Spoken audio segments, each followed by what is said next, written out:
This is the Nokia 3310, and actually they are the original unit, not the refurbished unit. I bought them somewhere around 20 years ago. This is amongst the, or you can say, the only most durable phone, indestructible phone which is still available. Now Nokia hasn't claimed anything like when they were launching this phone. I don't know, it is just made like that, like it's going to survive for eternity. But we have another phone which Nokia is claiming to be their most durable smartphone.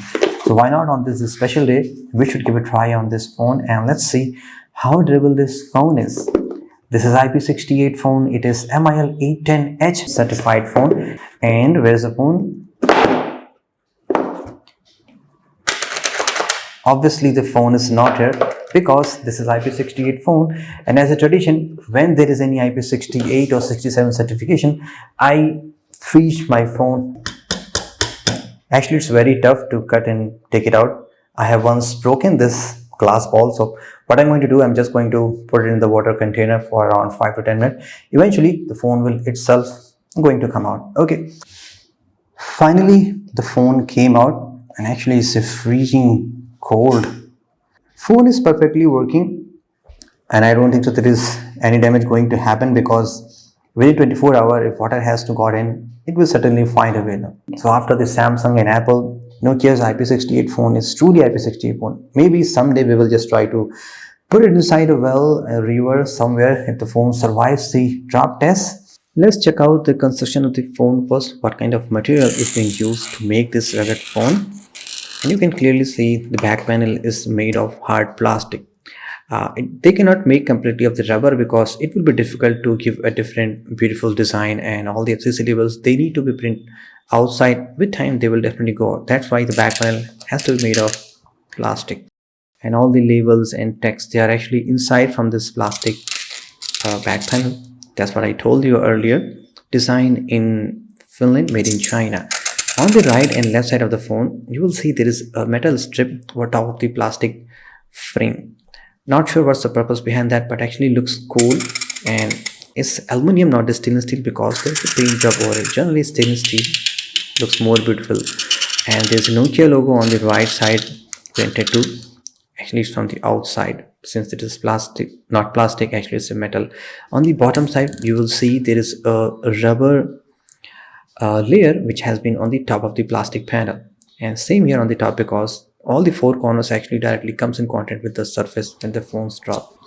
SIM tray, there is no water because it's IP68 phone after 24 hours of the freeze test, and it is completely made out of the metal, because plastic SIM tray generally may break after 6 to 1 year or so time.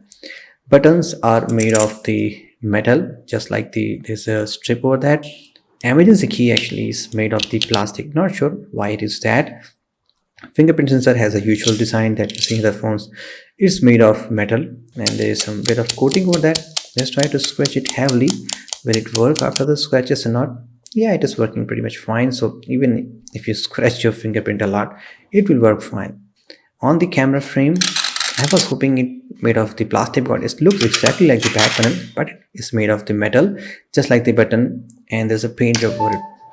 Earpiece grill actually sadly is made of plastic, not made of the metal. I was hoping it should be made of the metal. How about if you're trying to take the buttons out accidentally, intentionally, they are very tight and they're not coming out easily. And if we test the display using the mouse of hardness, we can see the result is very expected. Till the level 5, there is no scratches. On the level 6, there are fine hairline scratches. And on the level 7 and beyond, the scratches will be much deeper, which means most of the common metal object which is going to come into contact with the display won't get any scratches, even with the glass particle. But yes, dust and sand and some of the other common hard rare metal object can scratch your display. Moving on the rear side, on the camera lens, we are getting the similar scratch pattern that we got on the display. Till the level 5, there is no scratch. On the level 6 and 7, they are minor and bit of deeper hairline scratches. So in terms of the scratch, the glass is very good. Time for the bend test. I think it could be the very solid phone, but still there is a 1% chance if the phone fails on the bend test. Let's give it a try. First we'll try to bend the phone from the screen side. 3, 2, 1.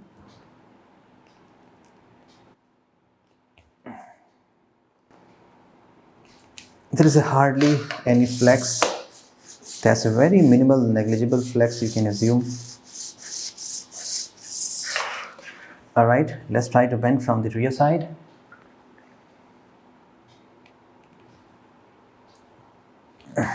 No flex at all.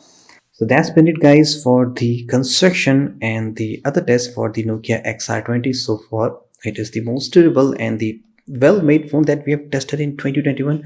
And regarding the drop test, I mean, you have to check out my other video. It's in Hindi language, but there has to be a subtitle. You can turn on the subtitle and you can understand. So this is the most rugged phone we have tested so far. Actually, it's a rugged phone too, not the most rugged phone. But yeah, we did the drop test up to the different height like 6 feet, 8 feet, 9 feet, 10 feet, and surprisingly phone is perfectly working.